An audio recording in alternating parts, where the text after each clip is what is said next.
Assalamualaikum warahmatullahi wabarakatuh. Perkenalkan, nama saya Aganisa dari kelas manajemen G tingkat 5 dengan NIM 340 219 0215. Di sini saya akan memberikan contoh kasus fungsi permintaan dan peramalan permintaan dengan metode tidak langsung dan penjualan produk. Dan di sini saya akan memberikan contoh kasus produk perusahaan Apple. Di sini ada dua perusahaan A dan perusahaan B. Dan di sini ada data-data perusahaannya. Untuk data perusahaan Apple, di sini tersedia dari tahun 2001 sampai tahun 2008. Dan untuk harganya di sini mengalami penurunan dan untuk jumlahnya mengalami kenaikan.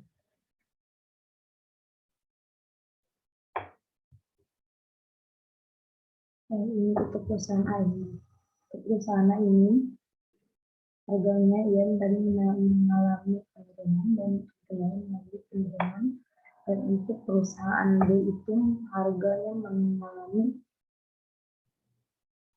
penurunan dan jumlahnya harganya mengalami kenaikan dan jumlahnya mengalami penurunan. Dan di sini ada data saksi silang penjualan produk dari dua produk. Di sini untuk perusahaan A, perusahaan Apple, ini perusahaan A, dan ini untuk perusahaan B. Dikasih yang segregasi.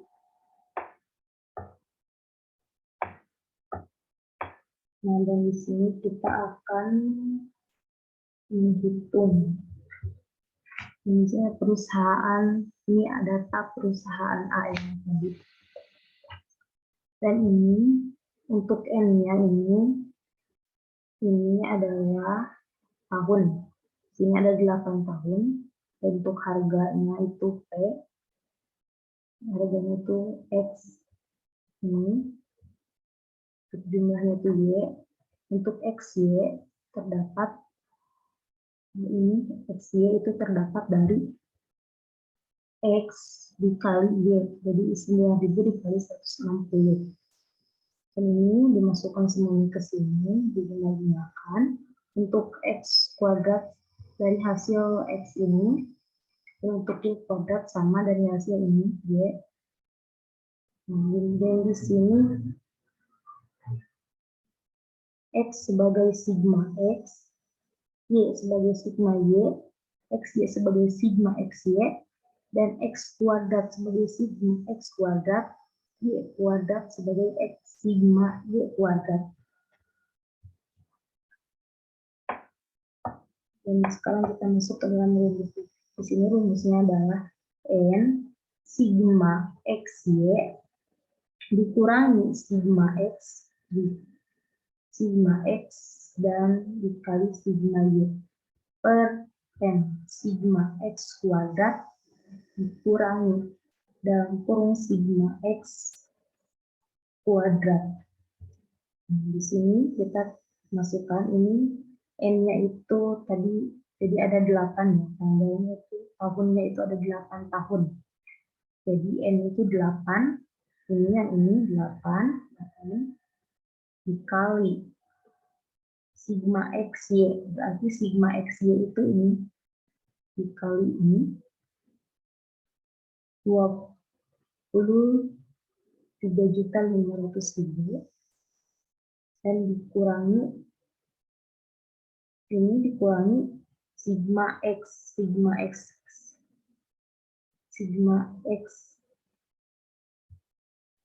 ini sigma X-nya 44.000 dikali sigma Y ini.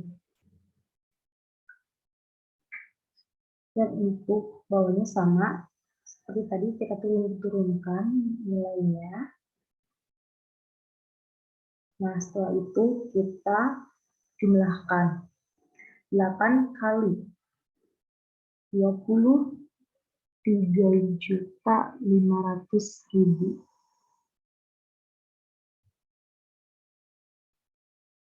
Ini sama dengan ini dikurangi 44.000 dikali 500, 5.155. Hasilnya ini 20.268.020.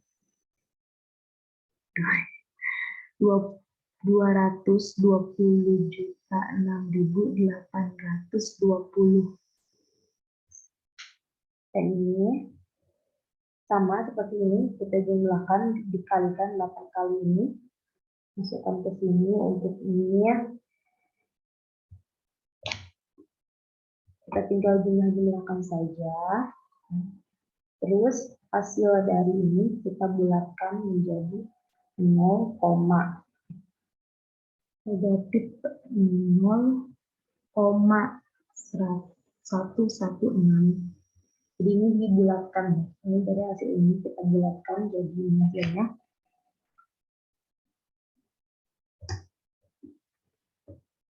Dan ini belum selesai, ini ada rumus lagi. A sama dengan Y di Y kurang B kali BX. Y sama dengan sigma Y per M.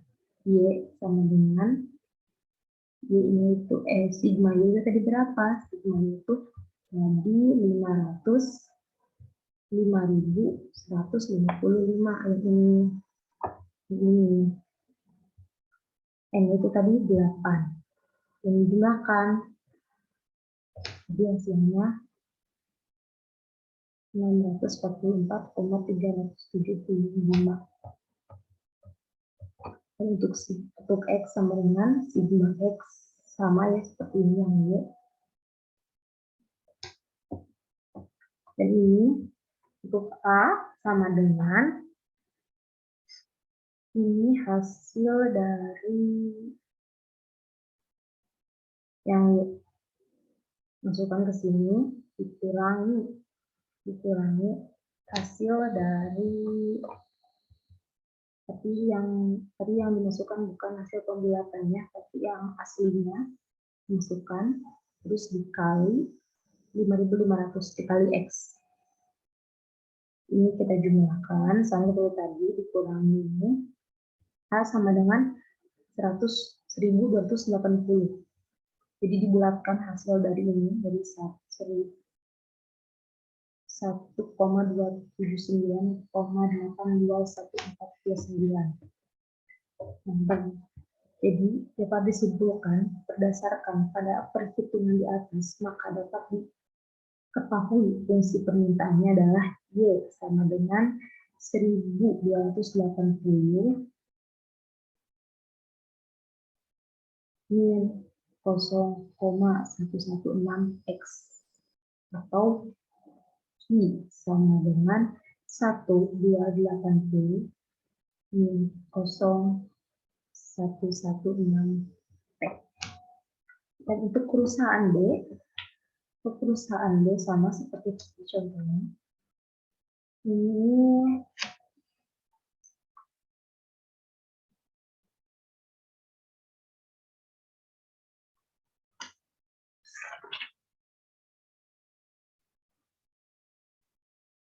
Ini analisis regresi. Ini yang tadi untuk perusahaan A, analisis regresi untuk perusahaan A, dan perusahaan B sama seperti tadi. Rumusnya ini N sigma X Y. Kita tinggal masukkan saja hasilnya, dan kita jumlahkan. Nah, untuk analisis regresi perusahaan B dapat disimpulkan berdasarkan pada perhitungan di atas, perhitungan ini, maka dapat diketahui fungsi permintaannya adalah Y sama dengan 1,318 min 0,119 X atau Q. Sama tadi. Dan ini untuk data gabungan dari data silang, data seksi silang, data gabungan dari perusahaan A dan B. Kita masukkan semuanya yang tadi, kita masukkan.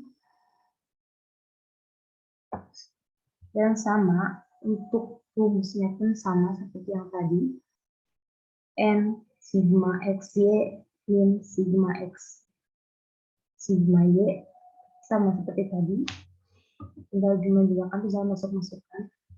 Untuk harganya, kita masukkan jumlah-jumlahnya, masukkan. Berdasarkan pada perhitungan di atas, maka dapat diketahui fungsi permintaan adalah ini, untuk hasilnya ini.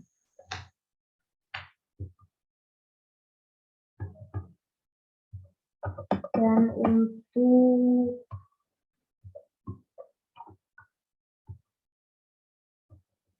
untuk menghitung koefisien determinasinya,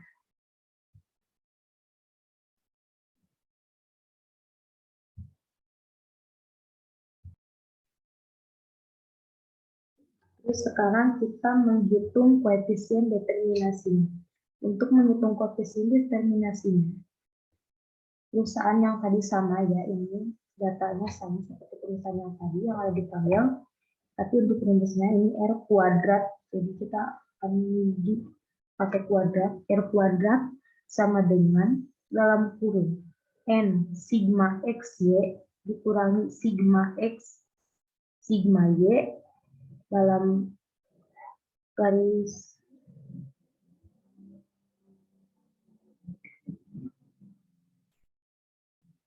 akar N sigma X kuadrat dikurangi sigma X dalam kurung kuadrat 2.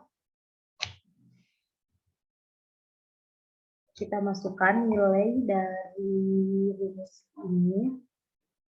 R kuadrat, N-nya tadi 8 dikali 23.500.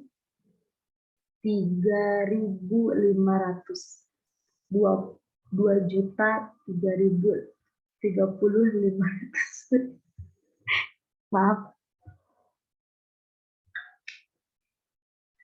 23.500.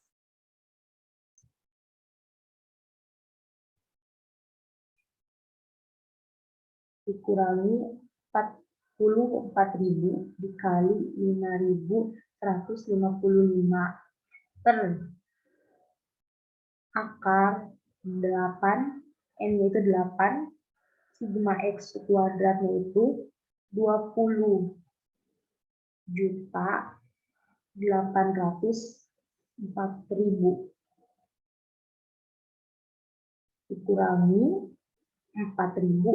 44.000 kuadrat 2. Untuk N-nya itu kan 8 dikali sigma Y kuadrat, Y kuadrat 3,910.825 dikurangi sigma Y-nya itu 5.155 akar 2. Pangkat 2. R kuadrat 8 dikali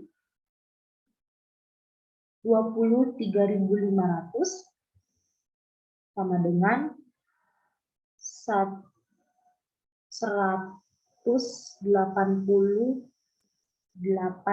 juta. Sama dengan kurangi 226.820 per kuadrat akar 8 dikali 284.000 sama dengan ini, masukkan ke sini,